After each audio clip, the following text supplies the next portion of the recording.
Le préfet au centre d'hébergement du SAMU social quartier Cabassou à Cayenne. Ici sont accueillies des personnes en détresse, SDF, femmes battues, demandeurs d'asile. Mais le SAMU social est débordé. Nous avons une trentaine de lits à notre disposition pour accueillir les personnes qui vivent dans leur habituellement et puis celles qui appellent donc, au secours dans le cadre de l'urgence. Et là, il nous faudrait carrément le double de nos capacités actuelles.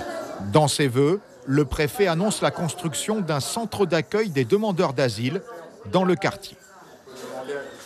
Le permis de construire nous a été délivré il y a une quinzaine de jours par la mairie de Cayenne et donc les travaux vont commencer dans les jours qui viennent. Concrètement, de quel bâtiment s'agit-il ?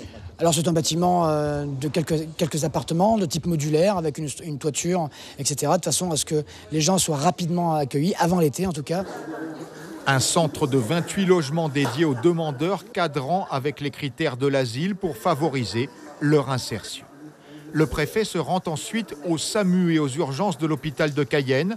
Après le mouvement des urgentistes, le service compte enfin 40 médecins, effectifs suffisants pour fonctionner et des améliorations sont prévues en 2019.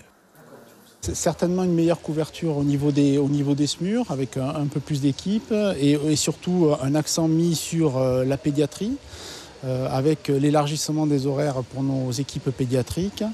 Un service de pédiatrie d'urgence qui devrait, je l'espère, ouvrir sous peu, et ainsi qu'un circuit court qui va permettre de gérer les petites urgences. Tournée de réveillon chez les pompiers pour le président de la CTG et du SDIS, le service départemental d'incendie et de secours.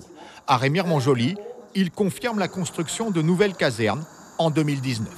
Les premiers travaux de terrassement ont déjà eu lieu. Les appels d'offres ont déjà été actés auprès des différentes sociétés, donc que ce soit à Mana et à Sinamari. Le troisième dossier, c'est le dossier de la caserne de Matoury, sur lequel nous travaillons encore. Autre engagement, le recrutement de 20 nouveaux pompiers ayant réussi le concours en 2018. Dans l'antique caserne de Matoury, les pompiers font un vœu pour 2019. On a un avant-projet de construction de la nouvelle caserne. Donc ce qu'on souhaite, c'est qu'effectivement qu'on lance le chantier et que d'ici 1 an et demi, voire 2 ans maxi, que les pompiers de Matoury quittent cette ancienne caserne pour se rendre à la nouvelle caserne. Autre vœu du président du SDIS, la construction d'une caserne à Grand-Santi sur le Maroni et la professionnalisation des pompiers à Maripasoula.